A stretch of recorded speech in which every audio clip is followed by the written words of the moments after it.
We are going to learn how to make a jointed bear today.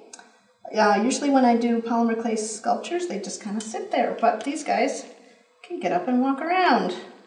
They can wave hello to you. They can look different directions. How do we do that? Well, we're going to go through basic bear construction, and then my secret to getting these guys to move, the joints in these bears, is actually snaps that you just buy in a fabric store, just regular snappers. So I will show you how to make the basic bear, and then I will show you how to insert these snapper joints so that the guys can get up and walk around. I also conveniently made a mistake on the first bear I ever did, so I can show you what not to do too, which is as handy as knowing what to do.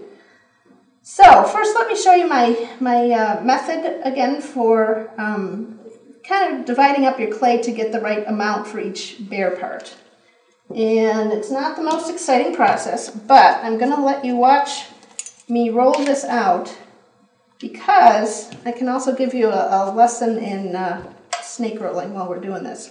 This is 2 ounces of clay. It makes a bear this size.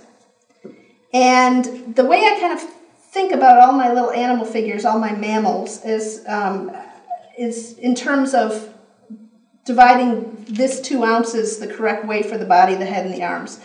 I always start by rolling it out to 12 inches. It doesn't matter if you're making a miniature and you're using half this amount of clay. Whatever amount I start with, I roll it to 12, and then the way I divide it helps me put together the right amount of clay for the body and the head and the arms and legs. So anyway, we're going to roll this out to 12. Rolling a nice, smooth, even snake is kind of important, especially when you're going to use it for a measurement tool. You want it to be nice and thick and even the whole way down the line. You don't want it to be, bumpy in some parts, thin and thick in others, because I am actually trying to use it as a unit of measurement. So take a look at my hands. A couple of things. I'm not rolling here. I'm rolling here on the flat part. Because if I roll here, I'm going to get, lumps and bumps, and we don't want that. If I roll here, it's a little bit smoother. The other thing is, my hand, watch, I'll be going up and down. I never really roll in the same place twice. I'm going up and down on the clay. I'm really moving it. I'm keeping even pressure, so I don't really have any spots that are a lot thicker or thinner than the others. Of course, you can always get little, if you do, you can just do a little spot treatment there and roll it out. But keep your hand moving, keep it on the flat part, and you should get a pretty good, evenly spaced, even diameter log. And pretty soon, it's almost out to 12. When it's almost there, then you can take a look. It's a little bit thicker here, so this is where I'll do my final rolling. All right, we're at 12. Now, I have a little formula for you. I usually use 4 parts of this 12 for the body. A standard, I usually start with like 2 for the head, but for the bear's head, I'm using a little bit more.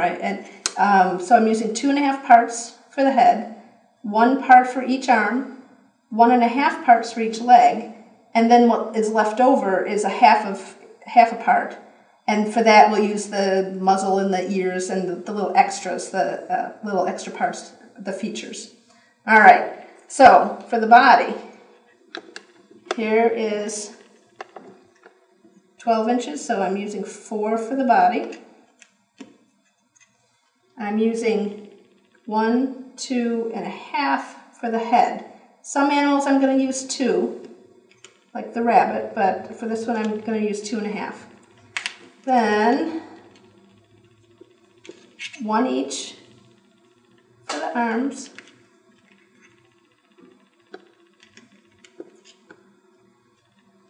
One and a half for the legs, so that's 1.5 inches, 1.5 inches, and that leaves this little extra half a part for the features. All right, each one of these is going to start by rolling it up in a ball. And remember, when you're rolling a ball, you want to get all the lumps and bumps out first. It's much, much easier than trying to smooth a line out after you've already formed the body. So that's the first thing we'll do. While I'm rolling the ball, I'll just go right ahead. The body, you can see, is kind of just a tube. So I'm just going to go back and forth and leave that as a thick tube. That's pretty good right there. The next part, which was 2.5 parts, is the head. Again, we're going to roll it into a ball. I'm getting all those lumps and bumps out. Okay, for the head, I have, you can do them any shape you want. It can be perfectly round, it can be triangular, whatever you want, whatever you think is fun. But I did a slightly squared off, tapered one. So to taper, instead of rolling your hands flat, keeping them flat, put the two sides together, and when you roll that side's going to go down faster. So it's kind of a teardrop, and then as we work with them, it's kind of going to get squared off a little bit. So that's the basic head. All right, arms. Always start with the round ball, get your lumps and bumps out.